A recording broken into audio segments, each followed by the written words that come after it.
Baik Kak, terima kasih banyak Kak untuk kesempatannya. Saya izin bertanya, saya Kirana, izin bertanya kepada Bapak narasumber. Yang ingin saya tanyakan di sini yang pertama yaitu bagaimana cara meningkatkan kemampuan anak didik agar dapat menyelesaikan tugas matematika yang diberikan oleh guru. Dan bagaimana pula cara memahami karakteristik unik dari mereka dan gaya belajar mereka. Yang kedua, faktor penghambat apa yang dapat mempersulit anak memahami pelajaran matematika dan mungkin bisa diberikan solusinya bagi tenaga pengajar Pak. Terus inovasi apakah yang ada pada saat ini agar anak pelajar dapat mencintai pelajaran matematika, karena kan matematika ini terkesan sangat sulit. Kadang anak-anak itu tidak bisa menyelesaikan sendiri tanpa adanya bimbingan. Terima kasih. Oke, dari Bu Kirana ya, bagaimana cara meningkatkan kemampuan anak didik agar bisa menyelesaikan tugas matematika yang diberikan oleh guru, dan bagaimana cara memahami karakteristik unik dari mereka dan gaya belajar mereka. Jadi perlu dibantu, memang siswa itu perlu dibantu karena memang mereka masih baru ya untuk bisa mengetahui itu. Karena dalam satu teori berpikir yang saya yakini adalah bahwa berpikir itu nggak bisa tanpa adanya informasi. Tanpa adanya informasi. Itulah kenapa kalau siswa kita les di guru lesnya, itu jauh lebih mudah memahami daripada ketika gurunya di sekolah. Karena dia sudah mendapat informasi di sekolah. Gurunya di les itu cuma ngulang aja, memanggil kembali informasi yang ada di dalam otak dia. Dan kita bisa lihat bahwa banyak orang siswa yang kalau malamnya belajar, ya paginya di sekolah dia akan lebih mudah memahami pelajaran. Artinya informasi yang dia dapatkan sebelumnya atau kalau saya dapatnya di buku bahasa Arab ya, namanya maklumatus sabiqoh atau apa sih, informasi sebelumnya itu sudah dimiliki oleh dia, maka dia akan lebih mudah untuk memahami. Nah, maka memang perlu pengulangan. Repetition itu sangat diperlukan di dalam pemahaman kita.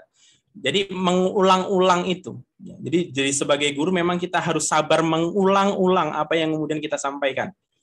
Ya, mengulang-ulang apa yang kemudian kita sampaikan, kita bisa membimbing mereka. Tentunya tadi tidak mengajarkan secara cepat, gitu ya. Bahwa yang kita ajarkan adalah konsepnya. Kita tuntun dia untuk bisa menemukan konsepnya sendiri. Maka cara cepat itu buat saya adalah cara cepat itu tidak diajarkan, tapi ditemukan. Maka tugas guru adalah bukan mengajarkan cara cepatnya, tapi membimbing muridnya untuk bisa menemukan cara cepat ala si siswa tadi. Jadi bimbing aja sesuai konsepnya, pelan-pelan, waktunya mungkin lama. Tapi yang menjadi permasalahan memang guru sekarang adalah tapi nanti waktunya nggak cukup, dengan kurikulumnya nanti gimana gitu ya. Nah, itu ya, kalau saya sih ya biarin aja lah kurikulum itu, yang penting siswa itu paham gitu ya. Ya walaupun itu nanti jadi kontroversi juga sih. Dan bagaimana cara memahami karakteristik unik dari mereka dan gaya belajar mereka, itu yang menjadi tugas berat guru di sekolah itu juga itu. Jadi kalau mungkin guru les privat itu hanya menghadapi paling enggak 5-10 orang, itu lebih mudah untuk bisa memahami karakteristiknya. Tapi kalau guru di sekolah itu bisa sampai 40, bisa sampai 30, 40 bahkan gitu ya. Itu luar biasa, banyak banget. Makanya tugas guru itu sangat berat sekali.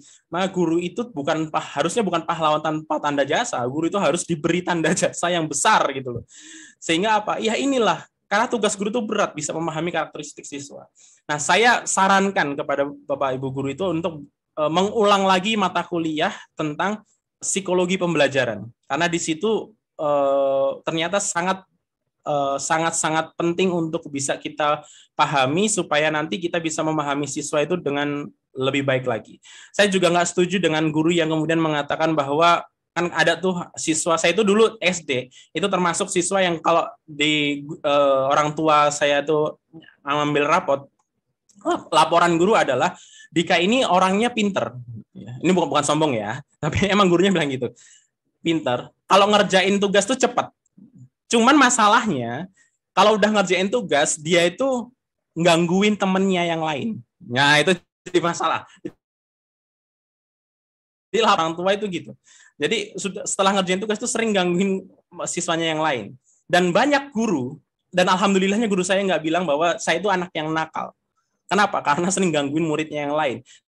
pahami bahwa mungkin siswa tersebut dia gaya belajarnya itu bukan yang harus duduk anteng memperhatikan guru, nanya kalau dipersilahkan nanya, jawab kalau hanya bisa jawab. Dia pengen ada gerak gitu. Dia pengen ada gerak yang kemudian membuat pokoknya tubuh dia bergerak aja gitu. Entah ngapain kayak gitu ya, tapi tubuh dia bergerak. Nah, ini salah satu karakter juga siswa yang bisa kita pahami itu. Makanya saya punya guru yang menarik tuh, SMP di Purworejo sini ada namanya Pak Juli Eko Sarwono. Dia itu kalau ngajar matematika itu nggak sungkan untuk ngajak siswanya keluar kelas. Keluar kelas, menemukan apapun yang ada di luar kelas untuk kemudian bisa digunakan untuk belajar matematika. Untuk apa? Untuk bisa menjembatani mereka yang tidak bisa belajar itu harus duduk di kelas diem aja gitu. Makanya kita harus juga mempelajari itu. Kita pembelajaran kita itu dengan hal-hal seperti itu. Bahkan Pak Jul sampai kadang-kadang kalau belajar lingkaran, kita bawa ke dalam kelas apa?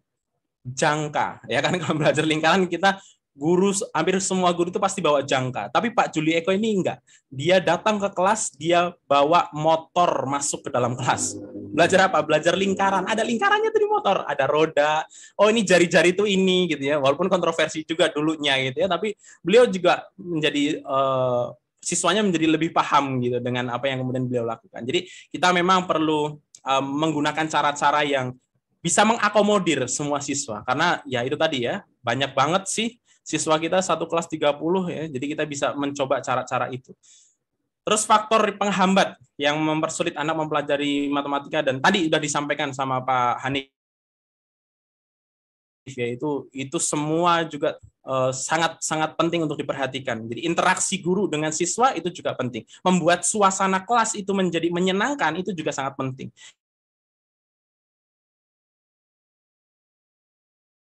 Membuat suasana kelas menyenangkan aja itu udah cukup.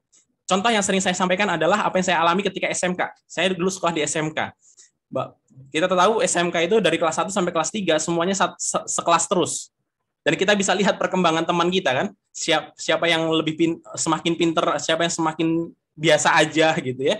Nah, di kelas 2 itu di kelas 2 SMK nilai rata-rata kelas matematika kami itu tertinggi dari antara 3 tahun kami belajar di SMK. Kenapa? Gurunya biasa aja. Beliau udah almarhum Pak Hilali namanya.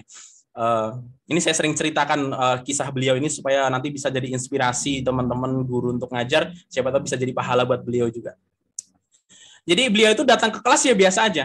Datang ke kelas itu beliau biasa aja. Datang, kalau nerangin matematika runut. Ya, pokoknya seperti guru biasanya aja lah. Terus setelah nerangin materi, yang beliau lakukan seperti biasa, ngasih soal kepada siswanya. Nah, yang berbeda dari beliau adalah beliau memberikan soal kepada siswanya, siswa mengerjakan, yang beliau lakukan adalah memberikan cerita lucu. Memberikan cerita lucu. Yang ini sangat berkesan buat kita. Sangat berkesan buat siswanya. Yang kami waktu itu gitu ya menunggu-nunggu jadwal jam pelajaran matematika yang nggak pernah mungkin terjadi di selama 3 tahun itu. Nunggu kelas matematika. Walaupun yang ditunggu adalah cerita lucu dari beliau gitu loh. Bukan pelajaran matematikanya, tapi efeknya nilai rata-rata matematika kami satu kelas itu lebih tinggi di kelasnya beliau daripada kelas-kelas yang lain. Artinya suasana, tadi interaksi antara siswa dengan guru yang disampaikan Pak Hanif itu sangat-sangat penting. Nah, guru ini harusnya sebagai fasilitator. Nah, nanti teman-teman bisa menemukan apa ya yang bisa saya lakukan yang bisa disenangi oleh siswa. Karena kita nggak bisa niru orang juga kadang-kadang. Ya kalau bisa niru, alhamdulillah syukur. Saya ketika PPL itu pernah niru cerita lucunya beliau. Dan nggak lucu sama sekali ketika saya yang cerita. Malah jadi garingnya luar biasa. Dan ini artinya apa? Kita nggak bisa niru juga. Cuman kita bisa mencari apa yang menarik dari diri kita sebagai guru untuk kemudian kita bisa tularkan kepada siswa kita. Nah, mungkin inovasi itu yang bisa kita lakukan. Dan terakhir mungkin mencintai pelajaran matematika bagaimana ya kita kurang bisa memberikan konteks terhadap matematika kita tidak kurang memberikan konteks terhadap matematika kepada siswa kita. Sehingga pertanyaan yang sering muncul tadi, yang sering Pak Hanif juga sampaikan adalah, buat apa sih belajar matematika? Kenapa? Karena tidak ada konteks ketika kita memberikan pelajaran matematika. Kita kalau ngajarin aljabar ya aljabar saja. Kita nggak pernah cerita aljabar itu dulu kayak apa sih? Kenapa sih variabel tuh kok sering banget huruf X? Nah, itu ada ceritanya itu. Bisa diceritakan itu bagi zaman-zaman Al-Khwarizmi bikin aljabar dan seterusnya gitu. Perkembangan itu bisa diceritakan. Artinya kita bisa mengambil konteks. Kita bisa memberikan apa ya, semacam menceritakan sejarah dari matematika yang berkaitan dengan pelajaran kita dan kegunaannya itu buat apa. Sehingga mereka merasa oh ternyata ada gunanya juga ya. Dulu saya kalau dia ditanya, Mas, jenengan kan kuliah matematika, itu buat apa kuliah belajar matematika, Mas? Karena dia bikin contoh, itu bakul pasar itu apa? Pedagang pasar itu nggak ngerti sin kostan tapi bisa kaya raya, Mas. Gitu. Ayo, buat apa kita belajar matematika? Waktu itu saya ngomong ya, waktu itu saya belum bikin ngaji matematika, belum begitu belajar matematika lebih dalam. Saya cuma bilang ya buat ngajar matematika apa kan lumayan ya dapat duit gitu. Ya itu aja gitu yang bisa kita sampaikan. Jadi mereka kurang konteks. Nah, dia alhamdulillahnya menurut beberapa yang menurut mereka yang mulai menceritakan matematika, kegunaannya, sejarahnya dan lain sebagainya, mengungkap sisi lainnya matematika, itu merasakan bahwa siswanya menjadi lebih suka matematika ketika mereka tahu kegunaannya. Jadi konteks yang bisa kita berikan dari matematika itu apa? Mungkin itu yang bisa saya sampaikan. Mungkin nanti disempurnakan Mas Pak Hanif.